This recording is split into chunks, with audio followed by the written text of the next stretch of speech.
Vamos a pasar a continuación a Lucas capítulo 12, versículos 22 al 34. Lucas 12, 22 al 34.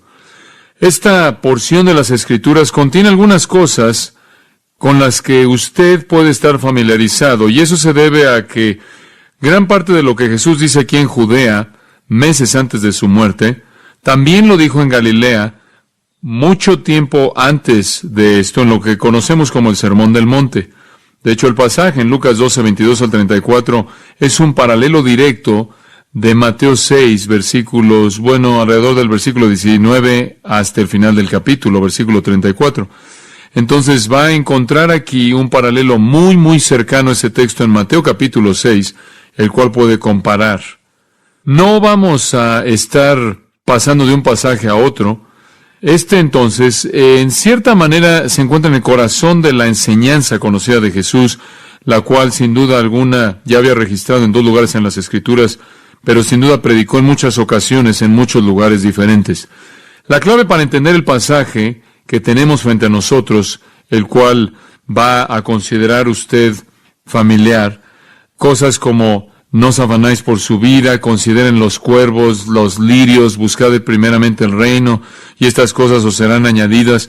Donde está vuestro tesoro, ahí estará también vuestro corazón. Esas son cosas familiares. Pero al entrar al pasaje, lo que une a este texto es una declaración que Jesús repite 3 veces en esencia. Versículo 22, no os afanéis. Y después versículo 29, no os preocupéis. Y después en el versículo 32, no temáis. Entonces he titulado este pasaje, una vida libre de preocupación, o una vida libre de ansiedad, o una vida libre de estrés. En las Escrituras, el Señor Jesucristo, por lo menos en 2 ocasiones, se registra que dice, no os preocupéis, no os afanéis. Y Él explicó por qué en las ocasiones en las que Él dijo eso. En varias ocasiones Él dijo, no temáis, y explicó por qué. La vida libre de ansiedad es parte de lo que el Señor ofrece, es parte del mensaje del Evangelio. Es lo que nosotros tenemos por estar en el reino si queremos tomarlo. Entiendo por qué el mundo está estresado, entiendo por qué la gente está ansiosa, entiendo por qué se preocupa, entiendo por qué tienen ataques de pánico. Es aterrador estar viviendo en este universo inexplicable y sintiéndote totalmente solo, sin poder entender por qué estás aquí y a dónde vas. Entiendo que hay cierto temor cósmico. Entiendo por qué la gente toma drogas y se entrega a la comida y se entrega a las compras y aventuras de todo tipo para llenar sus mentes con otros pensamientos.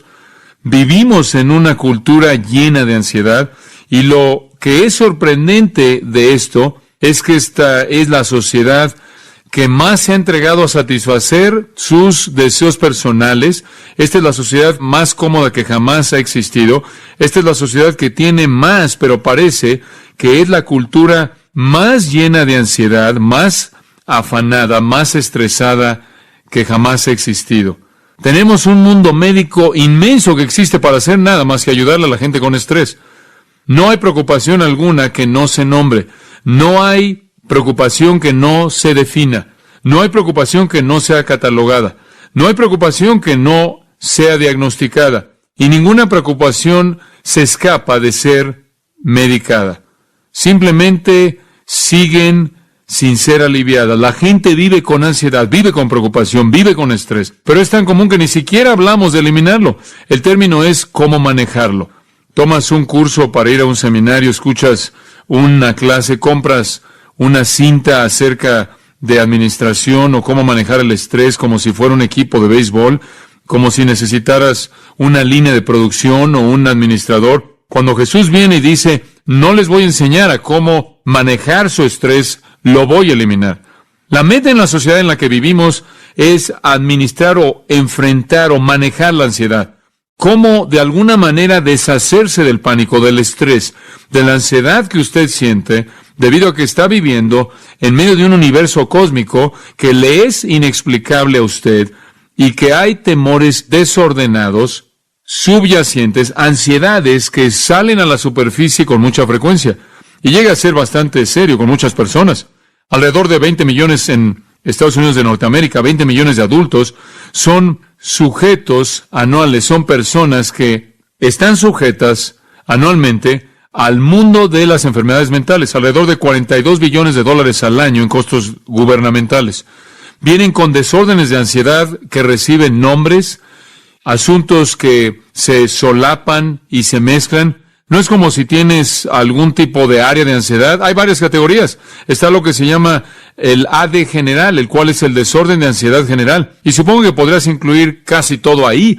Después está el desorden de ansiedad obsesivo compulsivo, lo cual significa que realmente hace cosas raras como lavar sus manos 100 veces diario, o arrancarse el cabello, o frotarse tanto la nariz que se le cae, o algún otro tipo compulsivo inexplicable de conducta.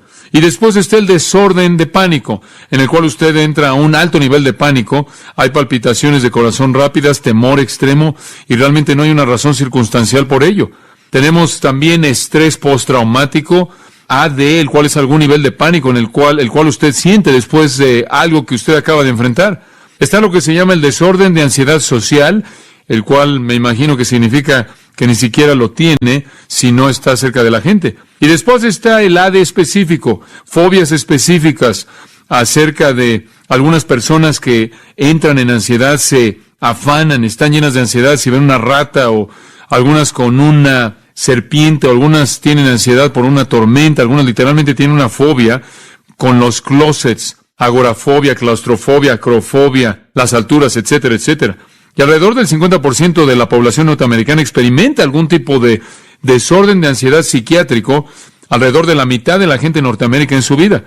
Y 100 millones, se estima que 100 millones a nivel mundial tienen ataques de pánico. Simplemente de la nada sienten un pánico terrible, aterrador. Y esto es enorme.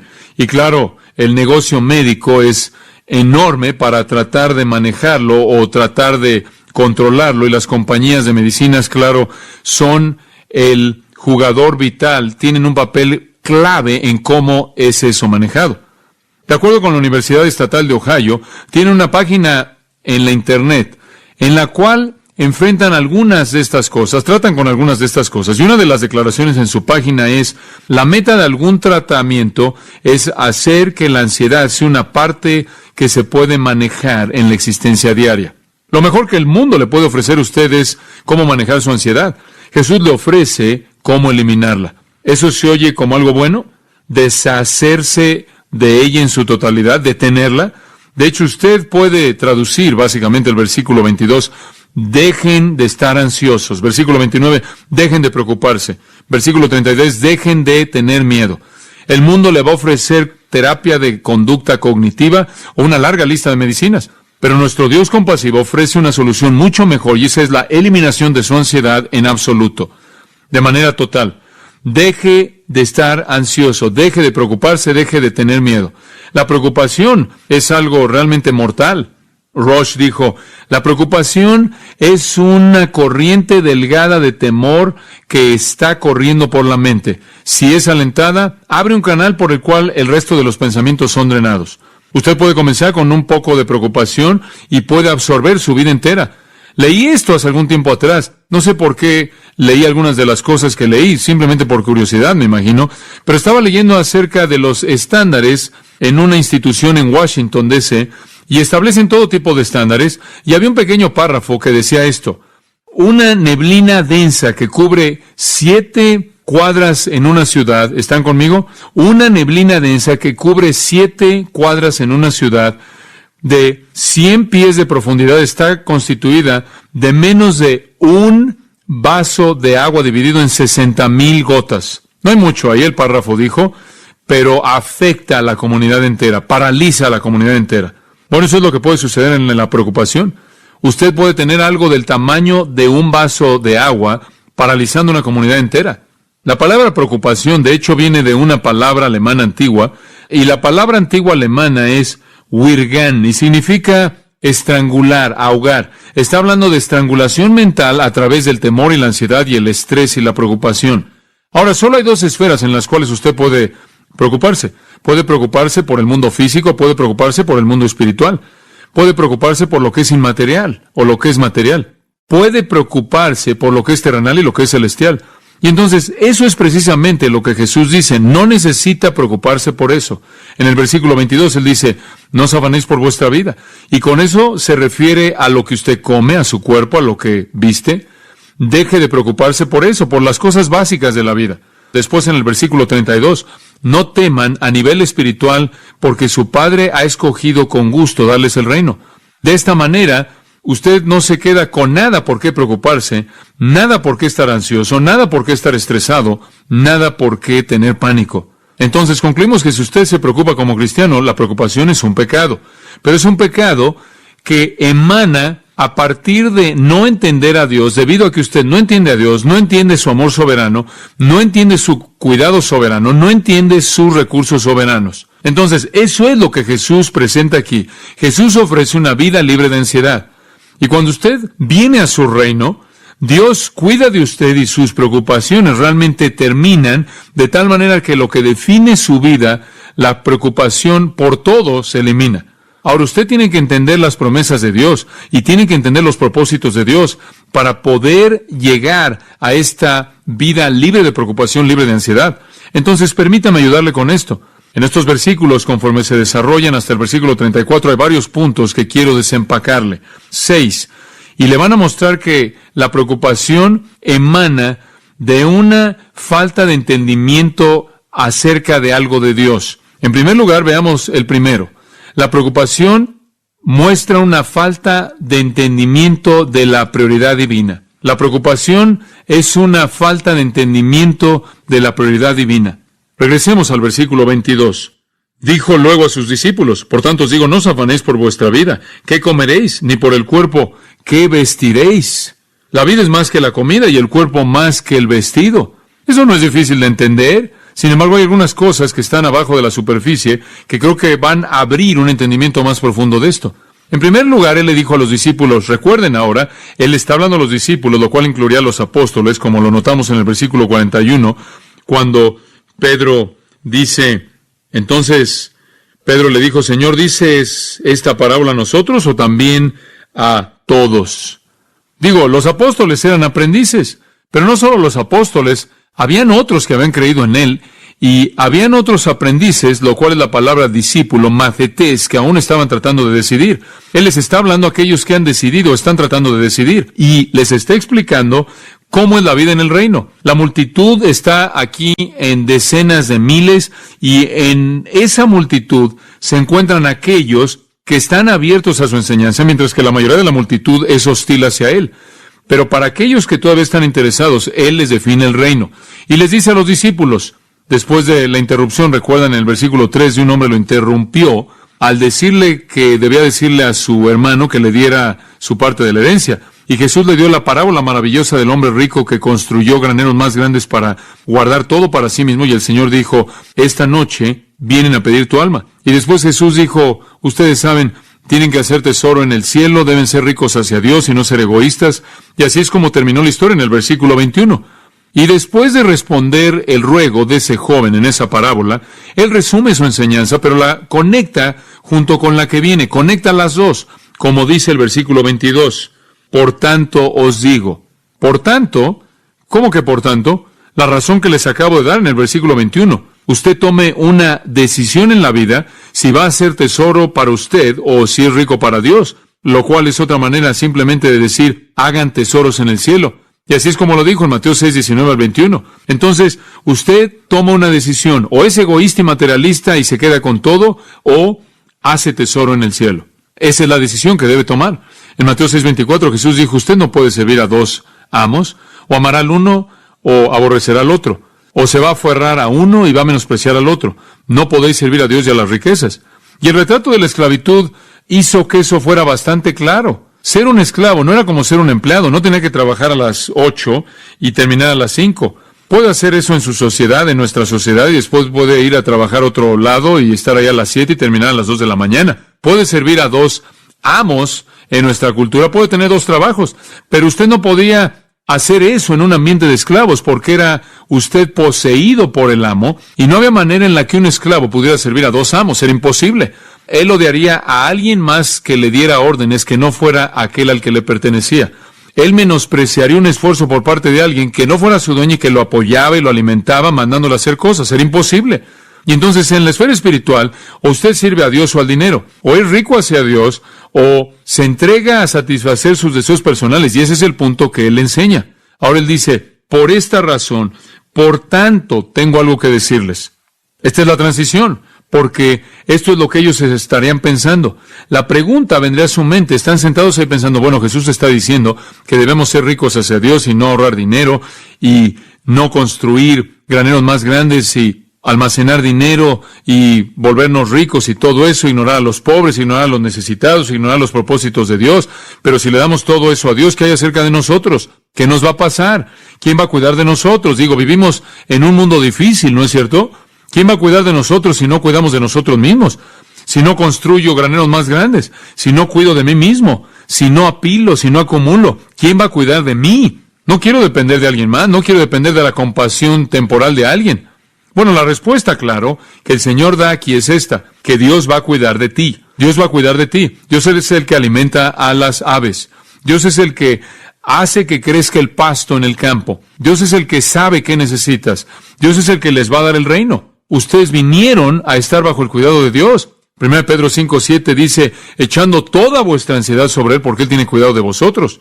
Entonces, si Él le pide que entregue todo como Él le dijo al joven rico que vendiera todo lo que tiene, da tu dinero a los pobres, y él dijo, para nada, nunca en mi vida lo voy a hacer. Y se dio la vuelta y se fue porque era muy rico. Y él quería su dinero y él no quería deshacerse de él y depender de Dios. Pero por otro lado, Jesús dijo, si quieres venir en pos de mí, Lucas 9:23, tienes que negarte a ti mismo, tienes que perder tu vida. O en las palabras de Mateo 13:44 al 46, tienes que vender todo para comprar la perla, vendes todo para comprar el tesoro en el campo, abandonas todo. O en el capítulo 9, versículo 57 en adelante, ahí del Evangelio de Lucas, Jesús dijo, sígueme. Y el hombre dijo, te seguirá donde quiera que vayas. Jesús le dijo, las zorras tienen hoyos, las aves del cielo tienen nidos, el Hijo del Hombre no tiene dónde reposar su cabeza. Si me sigues te puede costar todo. Le costó todo a los apóstoles. Dejaron sus redes, dejaron todo y lo siguieron. Y le dijo otro, sígueme. Él dijo, espera un momento, quiero ir a sepultar a mi padre. Y recuerden, su padre no estaba muerto. Él quería ir a casa y recibir su herencia. Él quería seguir, pero no, sino hasta que tuviera todo el dinero que necesitaba. Y le dijo otro, sígueme. Y él dijo, quiero ir a casa y decir adiós. Quiero recolectar algo del dinero de mis parientes. Y él dijo, si tú pones tu mano en el arado y miras hacia atrás, tú no eres apto para mi reino. Lo que Jesús está diciendo es, ¿qué tan desesperado estás tú? ¿Cuánto quieres estar en este reino? Si todavía estás aferrándote al dinero, entonces, de acuerdo con la parábola de las tierras, lo que va a suceder es que la semilla va a entrar y va a haber un poco de reacción y respuesta, pero el amor de las riquezas, el engaño de las riquezas, va a ahogar esa semilla, va a ahogar esa vida. En otras palabras, la salvación es para gente que está lo suficientemente desesperada como para decir, mira, no me importa lo que me cueste. Si quieres todo lo que tengo, lo voy a dar. Si no quieres nada, está bien también. Lo que sea, lo voy a dar. Inclusive aun cuando tú no pidas, como Saqueo en el capítulo 19, el Señor le da el evangelio a Saqueo y Saqueo dice, voy a pagar todo aquello que extorsioné en múltiplos. Simplemente salió de su corazón. Si usted responde a la verdad y entra al reino, entonces usted se coloca bajo su cuidado. Y en las palabras del apóstol Pablo, él dijo esto en el capítulo 4 de Filipenses, versículo 11, he aprendido a estar contento, satisfecho en cualquier circunstancia en la que me encuentre. Sé cómo vivir con medios humildes, sé también cómo vivir en prosperidad. En toda circunstancia he aprendido el secreto de estar satisfecho y de tener hambre, de tener abundancia y sufrimiento. ¿Cuál es el secreto? Confiar en Dios. Algunas veces tiene mucho, algunas veces tiene poco, pero siempre tiene lo suficiente. ¿Por qué? Versículo 19. Mi Dios pues suplirá todo lo que os ¿qué? Falta. ¿Confía usted a ese punto? Entre usted a su reino y puede confiar en que Él satisfacerá sus necesidades. Ahora este es un asunto de prioridad divina. Regresemos al texto y le voy a mostrar cómo esto funciona. No os afanéis por vuestra vida. Ahora, ¿qué quieres decir con vida? Tu vida física. Él lo explica. Se refiere a lo que come. No os afanéis por vuestro cuerpo. ¿qué vestiréis? Ahora, esto preocupaba profundamente a la gente en el día de Jesús. Digo, básicamente vivían para sobrevivir. No habían lugares de comida rápida, no habían tiendas para ir a comprar los elementos interminables de ropa que tenemos a nuestra disponibilidad, a nuestra disposición. Si usted quería comer, tenía que molerlo usted y tenía también que cocinarlo y hacer toda la preparación. Y si quería ropa, iba a algún lugar, compraba ahí el hilo y lo hacía. Usted producía la tela o compraba la tela y hacía la prenda de ropa. Y si era pobre, entonces era una verdadera lucha por su alimento y por su comida. Y digo, 1 Timoteo 6:8, teniendo sustento y abrigo, estemos contentos.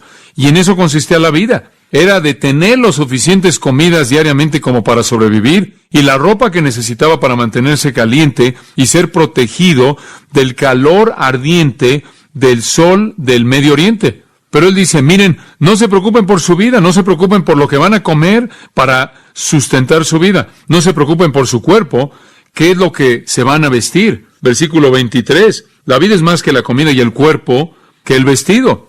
Aquí tienen otra manera de decir eso. Existes para una razón más alta. Muy bien, existen para una razón más alta. La vida es más que el alimento y tienen un cuerpo para más razones que simplemente ropa. En otras palabras, Dios no lo hizo para que usted fuera como un animal. Usted no solo es una máquina de comida. Usted no solo es el fin de la cadena alimenticia. Usted no es el producto final de la evolución y su cuerpo no está diseñado como algo que simplemente debe ser vestido para su protección ambiental. Realmente no consiste en eso en absoluto. Usted no es una máquina nada más que come y un maniquí. Usted sabe, es difícil convencer a nuestra cultura de eso. El alimento y la moda están en una sobredosis de restaurantes y ropa. Pero sin Dios, usted es una máquina que come y un maniquí. Pero Dios no le dio a su pueblo vida para esa razón, para ese propósito. No estoy solo aquí para existir. Es en Dios que vivo y me muevo y tengo mi ser. Pero Dios tiene un propósito para mi vida. Estoy bajo una prioridad divina. La idea simple es, escuchen, para aquellos que están en el reino, si Dios le dio vida y le dio, si Él quiere que viva, y Él quiere que viva si usted está vivo, y si lo trajo a su reino y lo ha traído, entonces Él tiene un propósito que Él quiere que usted cumpla en su reino para su gloria, y entonces Él va a sustentarlo, a sostenerlo para que cumpla con ese propósito. ¿Muy bien? Digo, no tendría sentido que Dios dijera, te voy a salvar y te voy a dar vida eterna, te voy a dar vida espiritual y tengo un propósito para tu vida y un destino, un plan y propósito, y te he dotado y te he llamado y he preparado circunstancias y hombres, y tan solo puedes mantenerte vivo para poder cumplir con esto, esto va a ser muy bueno. No. Con toda honestidad, la gente que no está en la familia de Dios viene y se va, vive y muere sin contribución al reino divino. Pero aquellos de nosotros que somos de Él, estamos cumpliendo un propósito divino, y esa es la razón por la que usted puede decir con el salmista, Jehová, el Señor es mi pastor, nada me, ¿qué? Faltará. Él me hace reposar sobre pastos verdes. Él me guía junto a aguas de reposo. Él restaura mi alma. Él me lleva y me guía en medio del valle de la sombra de muerte y del otro lado. La tierra es del Señor y todo lo que hay en ella, dijo el salmista. Entonces, si Dios le dio vida y se la dio, si Dios lo redimió y lo redimió a usted, si Dios tiene un propósito para su vida y lo tiene, entonces Él proveerá lo que usted necesita para sobrevivir. Entonces sea rico para con Dios y tendrá la promesa de que conforme usted es rico para con Dios, Él va a ser inmensamente generoso, rico hacia usted. Siempre y cuando Él tenga ese plan que está desarrollando en su vida, Él lo va a sustentar. Tenemos vida, tenemos un cuerpo para cumplir los propósitos de Dios, de vivir para su gloria, para cumplir su voluntad, cumplir su plan, y tan pronto como ese plan está operando, Él nos va a sustentar.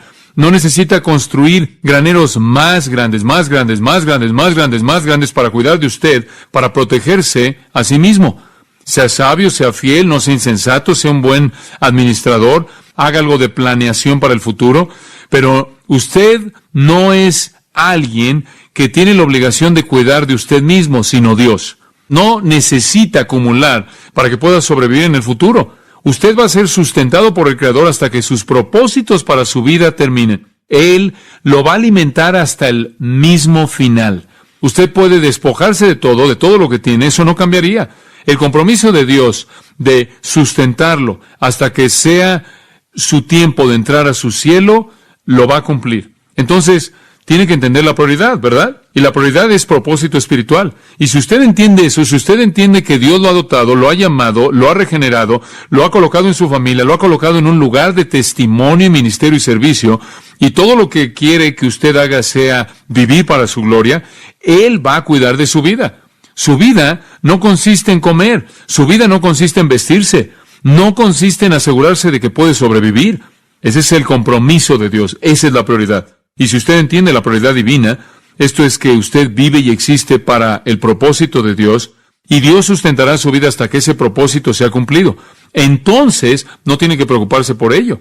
En segundo lugar, la preocupación entonces no entiende la prioridad divina. En segundo lugar, la preocupación no entiende la provisión divina. No entiende la provisión divina. Observe el versículo 24.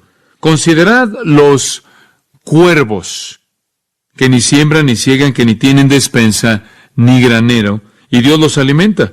¿No valéis vosotros mucho más que las aves? Ahora, creo que él se concentra en las aves, porque en cierta manera son, me imagino, las más frágiles. Solo están aquí y luego ya no están. Viven por poco tiempo, en la mayoría de los casos, ciertamente los cuervos, pero son una gran ilustración de la provisión divina. ¿Sabía usted que todo cuervo que jamás ha vivido, todo cuervo que jamás ha vivido, Dios quiso que viviera? Y por el tiempo que Dios quiso que viviera esa ave, Él proveyó su alimento. Y si Dios alimenta aves que solo de una manera muy modesta, en una manera muy limitada le dan gloria, como el resto, como cualquier otro elemento de su creación lo hace, ¿no cree usted que va a cuidar, asegurándose de que usted puede comer, usted que tiene la capacidad más alta, más noble de darle gloria? Esto, por cierto, también está en Mateo 6:26. Es una analogía de lo menor a lo mayor. Esto era común en la enseñanza judía. Considerad los cuervos. Y simplemente creo que esto es probablemente verdad. De cualquier manera, Jesús está enseñando normalmente afuera. Y donde quiera que había una sociedad agricultural, donde quiera que había un campo, habían cuervos. Esa es la razón por la que tenemos un espantapájaros. Y eso ciertamente era un problema por allá. Por cierto, habían más aves en Israel, probablemente todavía es verdad, que en cualquier otro lugar en el planeta. Eso es porque las aves que migran de la parte norte de Europa, de toda Europa, e inclusive llegando hasta el Medio Oriente y el Este, si quieren migrar al sur en el frío del invierno, tienen que atravesar por Israel. Es el área más grande de migración de aves en el planeta, porque al este está el desierto, estéril con poco o nada, y al oeste está el Mediterráneo. Esa pequeña tierra es la parte de tierra, es la tierra más fértil en el mundo, y siempre ha sido un lugar denso para la migración de las aves.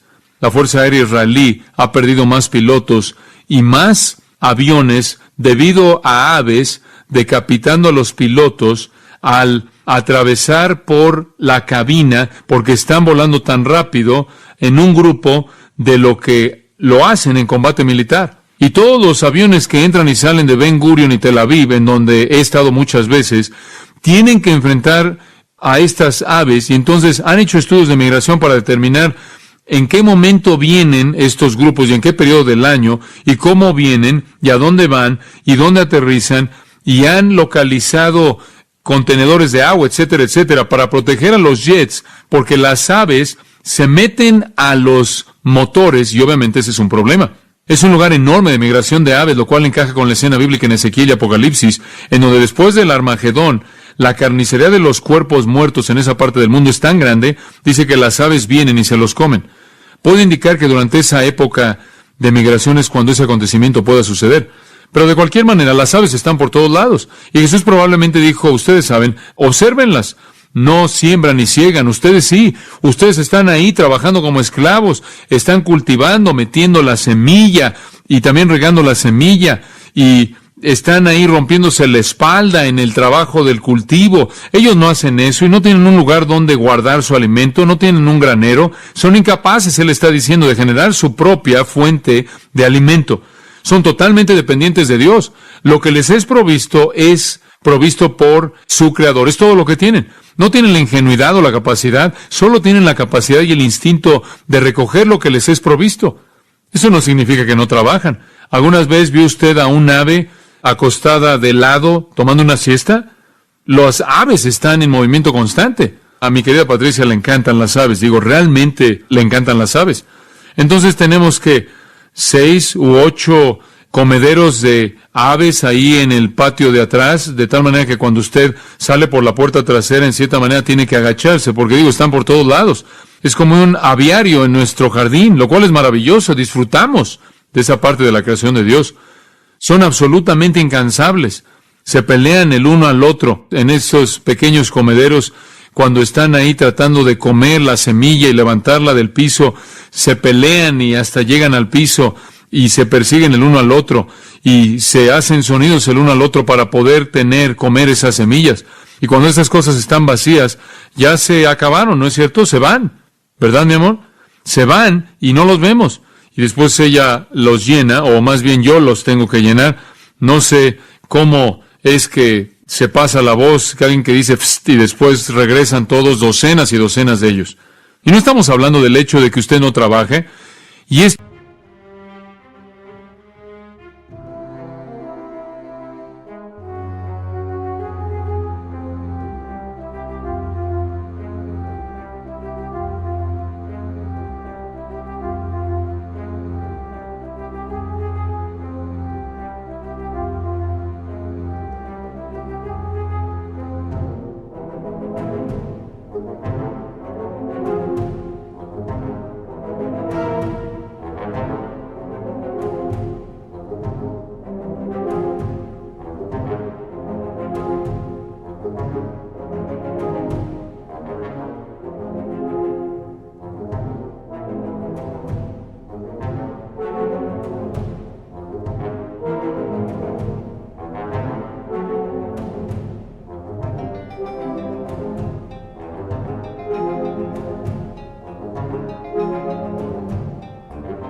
Esto no quiere decir que porque Dios provee para nosotros, no trabajamos.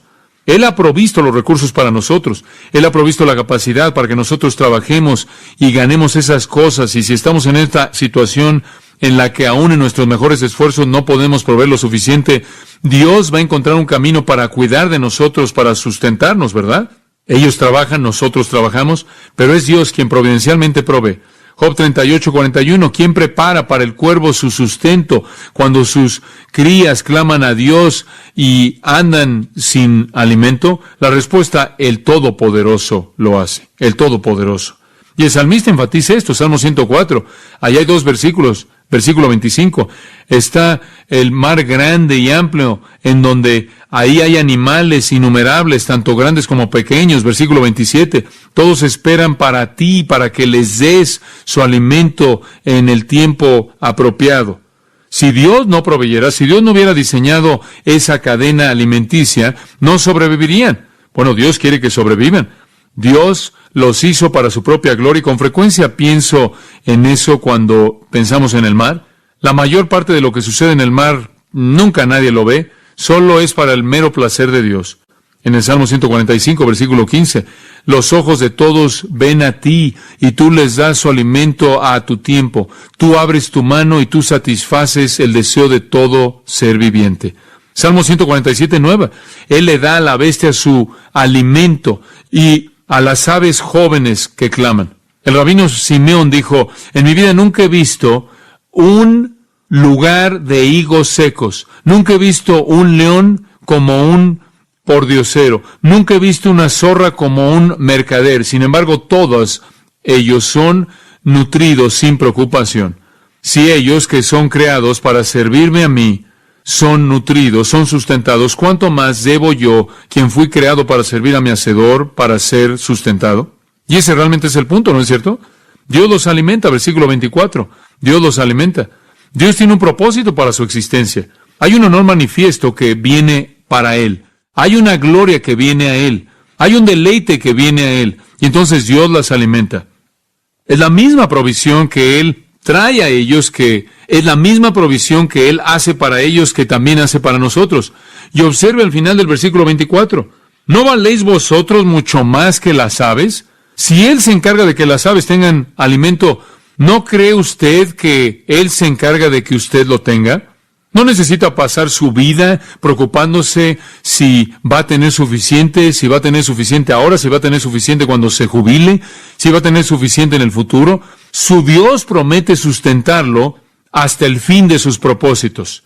Y por cierto, cuando eso viene, usted quiere irse de cualquier manera, ¿no es cierto? Thomas Watson dijo, esta vida es como una posada. Pasa un par de noches ahí, pero nunca olvida en dónde está su hogar. Pablo dijo, me da gusto estar aquí, pero yo preferiría partir y estar con Cristo, pero tengo que estar aquí por su causa. Pero él también sabía cuando se acababa y dijo, he terminado la carrera, he guardado la fe, he corrido la carrera, estoy listo para irme. El tiempo de mi partida está cercano. Y hasta ese día, él supo cómo vivir en abundancia y cómo tener poco, y Dios suplió todas sus necesidades porque Él siempre lo hace para los suyos. Hay argumentos poderosos en estos primeros dos puntos. La vida es de Dios, Él la da, Él la sustenta, Él provee para ella. Quiero mostrarle algo a manera de contraste, y esto es realmente interesante. De regreso ahí en Ageo son 3 libros antes de terminar el Antiguo Testamento, Malaquías, Zacarías, Ageo. El primer capítulo de Ageo dice, versículo 5, el Señor dice, meditad bien sobre vuestros caminos. Sembráis mucho y recogéis poco. Coméis y no saciáis. Bebéis y no quedáis satisfechos. Os vestís y no os calentáis. Y el que trabaja a jornal recibe su jornal en saco roto. Eso no se ve como provisión. No. Así ha dicho Jehová de los ejércitos, meditad sobre vuestros caminos. Véanse y pregunten por qué es así, por qué no tienen suficiente alimento, por qué no tienen suficiente bebida, por qué no pueden tener la ropa que los mantengan calientes, por qué cuando ganan el sueldo desaparece. Versículo 8 dice, subid al monte y traed madera y reedificad la casa. Esto es el templo, ahí está la respuesta. ¿Se habían olvidado de quién? De Dios. Y seré glorificado, ha dicho Jehová. Y pondré en ella mi voluntad y seré glorificado, ha dicho Jehová. Buscáis mucho y halláis poco, y encerráis en casa, y yo lo disiparé en un soplo. Ahí está el punto. ¿Por qué hago eso? Porque en mi casa, que está desierta, mientras cada uno de ustedes, ahí está, versículo 9. ¿Por qué hago esto? Dice Jehová de los ejércitos. Por cuanto mi casa está desierta y cada uno de vosotros corre a su propia casa. Wow, no están cuidando de mi casa, pero todos cuidan de su casa. De regreso en el versículo 4, dice, es para vosotros tiempo, para vosotros de habitar en vuestras casas artesanadas, y esta casa está desierta. En el versículo 10 dice, Por eso se detuvo de los cielos sobre vosotros la lluvia, y la tierra detuvo sus frutos. Y llamé la sequía sobre esta tierra y sobre los montes, sobre el trigo, sobre el vino, sobre el aceite, sobre todo lo que la tierra produce, sobre los hombres y sobre las bestias, y sobre todo trabajo de manos. Dios hizo que todo saliera mal. ¡Wow! Si Él le dio a usted vida, Él sustentará esa vida y Él proveerá toda su necesidad si usted continúa honrándole, ¿verdad? La providencia del Señor en la provisión del alimento es asombrosa, ¿no es cierto? Es simplemente impresionante.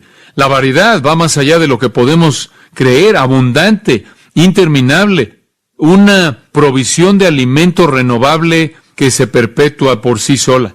Hay mucho más potencial para que este planeta provea alimento para el mundo entero. Dice usted, ¿qué hay acerca de la hambruna? Acerca del hambre. El hambre no tiene que ver con la capacidad de este planeta de producir. Tiene que ver con la religión falsa, así como en la India, en donde le alimentan grano a las ratas y a las vacas. Tiene que ver con la guerra y la política social en África. Tiene que ver con el comunismo, en donde le dicen a la gente que no trabaje, como una manera de protestar contra la gente que los gobierna, y como consecuencia lo que hacen es que campos que pueden cultivar los convierten en lugares de polvo, ollas de polvo. Tiene que ver con pereza, no tiene que ver con potencial. La tierra todavía está llena de alimento. Dios ha creado una provisión interminable, sin límites, y Él provee para ella, para su pueblo fiel. Esa es la razón por la que David dijo, nunca he visto al pueblo del Señor rogando pan. Si usted le pertenece, Él cuida de usted hasta que su obra para usted se haya terminado. En el Salmo 34:10, los que buscan a Jehová no tendrán necesidad de ninguna cosa buena. Los leoncillos carecen y sufren hambre, pero no los que buscan al Señor. En Isaías 33:15, el que camina en justicia habla con sinceridad, rechaza la ganancia injusta y demás, su alimento le será dado, su pan le será dado, su agua será segura. Dios va a cuidar de sus propios hijos. Entonces, ¿por qué preocuparse de las necesidades de la vida? La preocupación no entiende la prioridad divina, y es esta. La prioridad es que usted está aquí como un hijo de Dios para cumplir un propósito divino, y Él va a sustentarlo hasta ese fin. Y es no entender la provisión divina. Si Él cuida de los animales, quien de una manera nominal le dan gloria, ¿cuánto más va a cuidar de usted? Tercer punto, simplemente para introducir esto, la preocupación no entiende el privilegio divino. La preocupación no entiende el privilegio divino. Observe el versículo 25, y solo voy a introducir esto es muy interesante. ¿Y quién de vosotros podrá con afanarse añadir a su estatura un codo? ¿Sabe lo que es un codo? Es una medida de la punta de su codo hasta la punta de sus dedos. Y termina siendo unas 18 pulgadas. Así es como medían las cosas en cubos. Entonces, está diciendo, ¿quién de ustedes por estar ansioso puede añadir 18 pulgadas a su estatura? Digo, ¿quién quiere ir de una estatura de 5 pies 10 pulgadas a 7 pies 6 pulgadas? No es importante eso. ¿Y quién pensó que podía hacerlo al preocuparse? No, Él no está hablando de eso. Él está usando un cubo simplemente como una metáfora para la longitud, y Él está hablando de la longitud, la extensión de su vida, no su estatura. Y Él simplemente está diciendo, ¿creen ustedes que por preocuparse van a añadir años a su vida o tiempo a su vida? Esta es una cuestión de privilegio divino. Ahora, permítame decirle lo que es esto. Ustedes no tienen el privilegio de determinar su vida. ¿Quién lo tiene? Dios. El Señor da, el Señor quita. Bendito sea el nombre del Señor. La gente dice, oh, tú sabes, tienes que hacer esto y tienes que hacer aquello para vivir más tiempo. Mira, esta sociedad está obsesionada por extender su vida, haciendo industrias de billones de dólares y suplementos alimenticios y vitaminas y ejercicio y medicinas y más y más y más. Usted no puede añadir un solo día a su vida. No quiero estar aquí más tiempo de lo que Él quiere que esté yo aquí. Eso es algo liberador, ¿no es cierto? Eso quita el pánico. La gente está consumida con su salud. No estoy diciendo que no debe ser disciplinado. Usted debe ser disciplinado. No estoy diciendo que no debe ser moderado en la manera en la que usted come. No estoy diciendo que no debe mantenerse en una condición, digamos, razonable con la que pueda servir al Señor.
con toda su energía y con todo su poder. Eso es importante. Y no hay virtud en el pecado de la glotonería o la pereza o la falta de dominio propio, pero le estoy diciendo que la preocupación no va a extender su vida, porque el que tiene el privilegio de determinar cuándo nace y cuándo muere usted es la soberanía de Dios.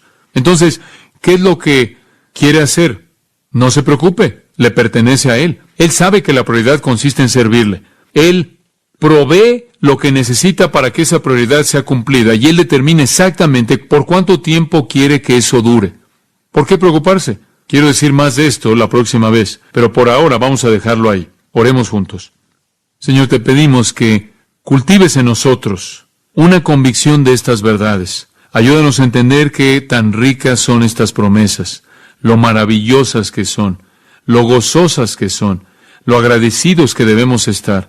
Ayúdanos a dejar de estar ansiosos, a dejar de preocuparnos, a dejar de temer, porque sabemos que tú cuidas de nosotros. Ayúdanos a confiar en ti y a ser ricos hacia ti, a hacer tesoro en el cielo, a no aferrarnos, sino simplemente a tener la mano abierta con las cosas terrenales, haciendo con esas cosas, con nuestros recursos, aquello que edifica tu reino, y mostrar que tu reino está donde nuestro corazón está. Te agradezco por esta iglesia, por aquellos cuyos corazones están en tu reino, que ciertamente están aquí, aquellos cuyo tesoro está en el cielo o aquí. Oramos que tú continúes bendiciéndolos a todos ellos. Te damos gracias porque podemos comprar amigos por la eternidad. Oramos porque almas sean salvas a través de las presentaciones del Evangelio en Rusia, en esos funerales, y que conoceremos amigos en el cielo en quienes hemos hecho una inversión. Gracias, Señor, por el hecho de que podemos vivir